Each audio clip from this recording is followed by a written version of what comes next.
evening, welcome to Central News for Friday, October the 4th. Tonight is the last of our mayoral candidate special, and for our last one is Matamata Piako District Council. There are 5 people running for Mayor of Matamata Piako. They are Jan Barnes, Ken Mahone, Neil Goodger, Ash Tanner and Gary Stanley. Because there are 5 candidates, we are going to have to split the group into 2 tonight and split our show into 2. The first 2 are in studio right now. That's Jan Barnes and Gary Stanley. Welcome to the program. Thank you.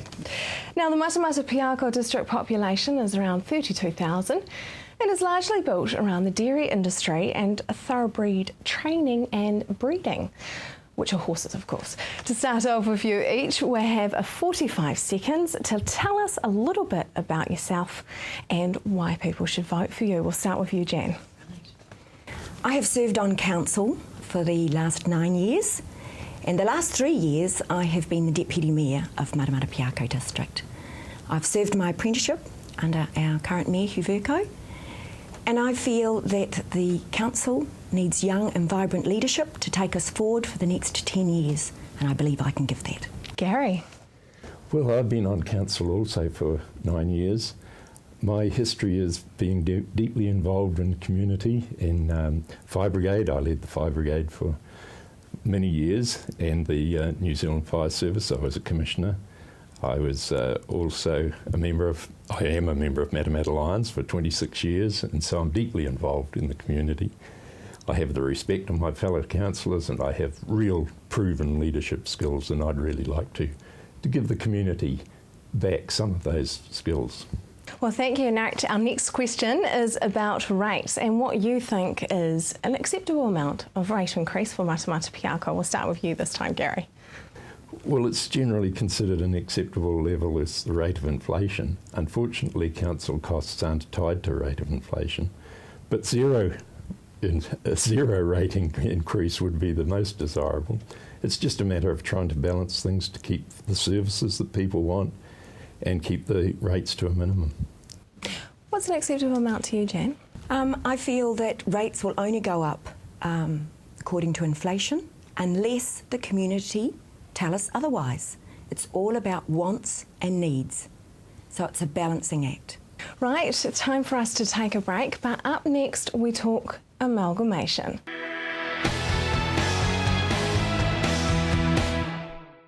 Welcome back to Central News for TV Central. It is the last night of our mayoral special and we are with Matamata Piako District Council. Amalgamation is a concern across the Waikato. Do you support amalgamation, Jan? No, I don't support amalgamation. I am all for collaboration and for shared services. It's good for us to be able to work together. I think there is good dollar savings going forward, and we've already proved that. If we are forced by central government, I think we need to look to our north or our south, to Hauraki, South Waikato, because we are like-minded district councils, and really it would just be a greater Matamata Piako if that was forced upon us. But I think we're going along very well as a district council. Do you support amalgamation, Gary? No, I don't. My thoughts are pretty much the same as Jan's. We have a good working council here. Matamata Piako is going along great, and if it ain't broke, why fix it? So I think it'll be unfortunate if amalgamation is forced upon us. Again, I'd look to South Waikato and Hauraki. We can get over most of the problems that central government sees by sharing services, and I chaired a committee with TCDC and Hauraki, and we've arranged this joint waste collection and waste minimisation, and that saved us a heap of dollars, $4 million over the next 10 years. That's by sharing services, so that makes it really worthwhile. But we don't need to amalgamate to do that sort of thing. Now, the last amalgamation was in 1989, and that saw the establishment of the Matamata Piako district. Some say that this has kind of left a feeling of isolation in some of these towns. How would you try to really unify that district, Jan? We are a unified district. I do not believe that we are separated. We've got a triangle of opportunity here. The strengths in each of the three towns. We have the Wallace Gallery, we have Hobbiton here in Matamata, and of course we have our hot soda springs town of Te Araha and the rail trail coming on through. We're ideally situated, the expressway coming on, and I think industry is strong with job opportunities. I think we're looking good for the future, and I'm very positive for our district. Would you try to encourage a more unified feel in the district? I think the district is unified. I think the problem is that people see, the comment I hear is we want our towns back, and people don't feel as though they have leadership within the towns, and since we amalgamated, because there is one mayor for the whole district, and that does create a bit of a problem, so we've really got to work on that. I would think that part of this feeling is because we took the area managers away from, well, we didn't, our predecessors took the area managers away from each of the towns. I think we should consider bringing them back and giving people a local focus where they can go and speak to people about worries of footpaths and roads and things like that. Of course, we could do that with our ward councillors. They could be used far more efficiently in the wards, and I think we could get that, Gary. Yes. Yes, I agree, and that's our intention, to have ward councillors will hold meetings and Yes. on a regular basis, and people can come along and chat to us. Yes. And one way that was done in a way was the community boards. So do you support community boards? Well, they have done a very good job, the community boards, since amalgamation in 1989. But going forward, we're in 2013 and we have a different face. I was chairman of the Matamata Community Board, and I feel we made a difference. But I want to see the ward councillors being used far more efficiently. We meet in Te Araha from this ward. Morrinsville comes to Te Araha. So I'd like to see the Matamata ward councillors and the Morrinsville and the Te Araha being able to meet as a collective. And they will still have the funds to distribute that the community boards had. So I thank the community boards for what they did, but I think we're moving on and we're reducing the total number of elected members. Do you support community boards, Gary? They did a great job, but really past their use by date. There's a duplication there with having 4 ward councillors in Matamata, for instance, and then having it 4 community board members really was a double up, and there is no reason why we can't meet regularly with local people and do exactly the same thing that community boards were doing, and that gives them a direct line to council rather than sort of from one organisation to another. So I think it's going to work well, and yeah, thanks to the community boards for what they did, but it's time to move on. So amalgamation did happen, it was forced upon you and you were elected mayor. How do you ensure that Matamata Piako still has a strong, clear voice, Gary? Well, it would depend on, if the amalgamation was just with our 2 neighbours, Hauraki and South Waikato, I don't think there would be many problems there at all. If it was to be a wider arrangement, say over the whole of the Waikato, I think we'd need to bring in local boards as distinct from community boards, and local boards would then have a greater say. In some ways that would give people their towns back, because there would be a lot of local knowledge and decision making, where regional council, for instance, or the regional governing body would make decisions on roading and that sort of thing. All the local issues could be handled locally. Jan? I think I have strong networking relations with Waikato regional councils right throughout the region. I think we do not want to be amalgamated with Hamilton City. They are quite different. They're a city. We are rural towns, and I would really fight, if we have to amalgamate, that we look, like I said, to Hauraki and South Waikato. And that would be, I think I'd have a strong voice there. I have represented 3 councils on passenger transport for the region, and been able to have a voice there for Matamata Piako, TCDC and Hauraki. Well, thank you very much to both of you, and all the best for the rest of your campaign. Now up next we have the three other candidates running for Mayor of Matamata Piako District.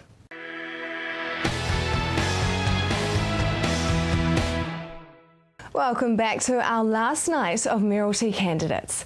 We just had the first two of the Matamata Piako district candidates. Now we have the three others, that is Neil Goodger, Ken Mahone and Ash Tanner. Right, to keep all things fair, we will ask of you what we asked Jan Barnes and Gary Stanley. Now if you could each tell us a little bit about yourself and why people should vote for you, but you have 45 seconds on the clock. Let's start with you, Ken. My name is Ken Mahon. I'm married with two small children. I'm a managing director of an internet and management company. I'm interested in becoming the mayor for the reason that I can see the potential that there is out there in Matamata and Matamata Piako. The reason I would like the people to vote for me because I have the experience as a councillor, I have the experience as a business person, and also I have the desire and the passion for this area. We have a lot of problems that need tidying up, and I have that ability to do it. Neil. Good evening. I believe that I have the energy for passion for the job. It's a tough job these days, and there's going to be some hard questions asked in the future, and you need to have the enthusiasm. That's somebody who chooses to live in this district. I don't support amalgamation in any respect.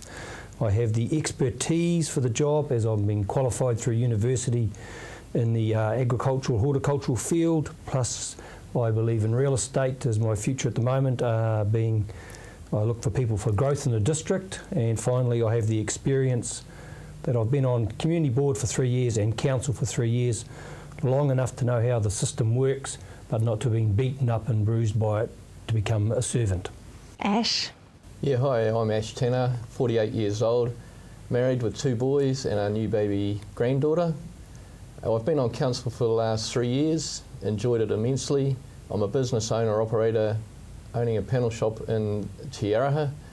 For the last 11 years I've been a business owner-operator and councillor for 3 years. I believe I've got a lot to bring to the table, motivated, down to earth, energetic and practical thinking. And that's what I'll bring to the table, and I'd like to work with the youth in our town as well, in all 3 towns obviously. So I get on with young and old, and I'm looking forward to the challenge. Well, thank you very much. Now it's time for our first question, and our first question is about rates. What do you think is an acceptable amount of rate increase for the Matamata Piako district? We'll start with you, Neil, this time. I think the community doesn't expect or accept any acceptable amount of a rate increase. They actually just need to know that they're getting value for their money, and our job is to explain what they get for their money and make it transparent. I don't believe that we should be working to an inflation figure or any figure. We should be starting every year as to what it is available at the time. Ken. I believe the rate of inflation should be the base that we base our rate increases on. We also need a set target of, say, approximately 2% increases if the rate of inflation is above that. But my whole idea is that we should stick with the rate inflation. Ash, what's an acceptable amount of rate increase to you? Well, to me personally, any rate increase is not acceptable because I'm a ratepayer as well. Council's had to borrow a lot of money over the last 3 years, particularly with the wastewater upgrades to meet new resource consents. We had to spend about 33 million. So unfortunately rates increase when we have to do those sorts of things. Now, I believe we need to strive. It's like any business, we need to work smarter and harder, and so to minimise any rate increases. So I'd like to think we could get to a 0. I mean, that's what I'd strive for anyway. Well, thank you very much. We have to take a break, but up next we talk amalgamation.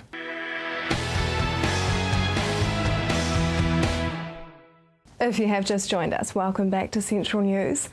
And the last of our mayoral special.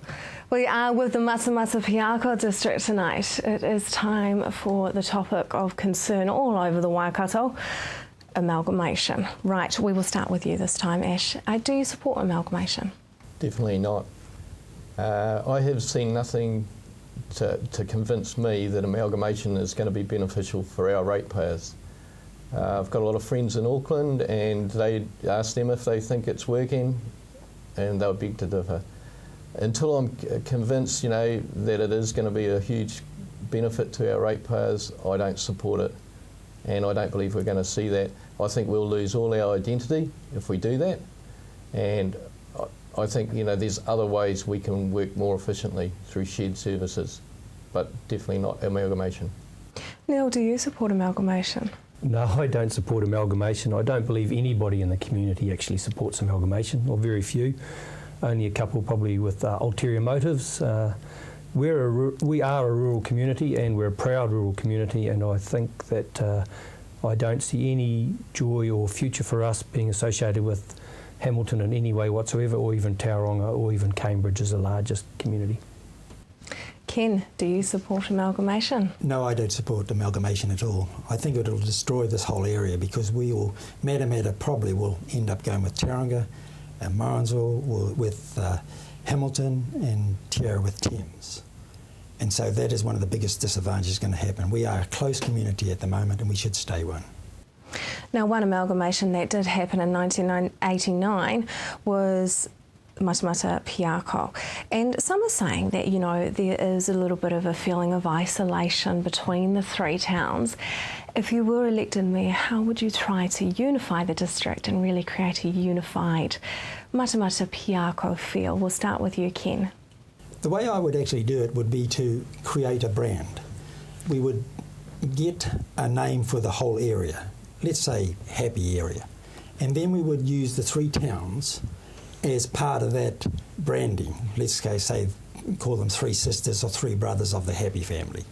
I would also then invent a mascot for the whole area. So let's say call him or her Maddie Piako. And so we would then use him or her, the mascot, to help brand the area. And by doing that, we then could use that brand to bring in sports events, pop concerts, the whole lot. That's how I would do it. Neil? I think Ken's got some great ideas there. I think the future lies in the youth, getting the youth in the three towns to interconnect better. It's the same as any rugby club amalgamation in the past. It's always hard to convince the older generation. They have a lot of history. But I think if you start at the youth and get the towns all working, that in the future we won't have that same issue. Ash? Yeah, it's an interesting question. I mean, we've, been a councillor for the last 3 years, we obviously have the three different districts, but council at Grassroots, we organise bus trips that go around and we look at the different issues in the three different wards. So I think we're pretty much all on the same sort of page. But it is a challenge, and the thing, talking about amalgamations, if it got bigger, it would get worse. So I think this is why I think we were in the special areas, and I think we're all passionate about where we live, and we've got a great area. We just need to develop it more. Right, one topic that has been of quite topical lately in Matamata Piako is community boards. Do you support community boards, Neil? No, I voted against the continuance of the community boards when on the current council. I have been a community board member, and I felt that my 3 years sitting there basically was swamped by bureaucracy. If I'm elected mayor, I would like, and have been the only one to support, a ward committee for the three districts, with most of the people being hand-picked, and that's coming from the youth, economic, business, a separate committee with the councillors sitting on as well. I believe we need something, but I saw the way that they were sitting, and they were stifled really by bureaucracy. Ash? Well, actually, I was one of the ones that voted to keep the community boards. I don't believe there's a benefit to get rid of them. I think they were the people on the street, and they were the first point of contact. A lot of people out there, residents, don't feel comfortable going straight to a councillor, so the community board members were the first port of call, and they could direct them in the right direction. So I voted to keep the community boards. I think they were a great asset, and again, you've got to ask yourself, why get rid of them? Are we saving money for a ratepayer? Minimal. So you're voted mayor, you bring community boards back in? Well, I'd like to, we could address that, and we could definitely put it out there to the public again and see what they think. Ken, do you support community boards? Community boards are good, but not under the current system we've got at the moment. They have no voice. So for that reason, I don't support them. What I would like to see is a ratepayers association or something like that set up in each town that could present their ideas, say, every month at a full council meeting. And we could then act on those ideas. But the current way the council is set up, there's no future for a community board. So let's say amalgamation is forced upon us by central government. How do you ensure, as the Mayor, it is your job, how do you ensure that the community has a strong voice and a clear voice in amongst that amalgamation? We'll start with you, Ash. Yeah, well, I don't think they can force it on us. I still like to think that they can't. And if I'm elected Mayor, I'll be letting the public out there know and let them voice their concerns. And I think if it is imminent and it does have to happen, well then I think we just need to keep the public aware of everything that's going on and let them have a say. Ken? I would be very forceful over the subject. I believe that you have to be forceful. I have a history of forceful. I was one of the people who brought 7-day shopping into New Zealand, and so I would go on the attack and defend the right to keep the 3 towns away from amalgamation. And Neil, how would you try to encourage a clear, strong voice? It's going to get tough, it's going to get down, you're going to have to get down and get dirty. You're going to have to be in amongst the other politicians and fight for your own patch. So people need to decide who they want fighting for them. I think I've got the energy and passion for that job. It is going to be a tough job. I believe you should keep your friends close and your enemies closer. Well, thank you very much to all the Matamata Piako District Council mayoral candidates. That is Ken Mahone, Neil Goodger and Ash Tanner, and of course Jan Barnes and Gary Stanley. And thank you to all the candidates who have taken part in our program. We wish everyone the best with their campaigns. But remember, there can only be one mayor, so do send your voting papers away before October the 12th, as you have a very important part to play in shaping the council you have for the next 3 years. We return to our normal program next week. We will be out and about in our regions. I'm Hilary Entwistle. Have a lovely evening and a fantastic weekend.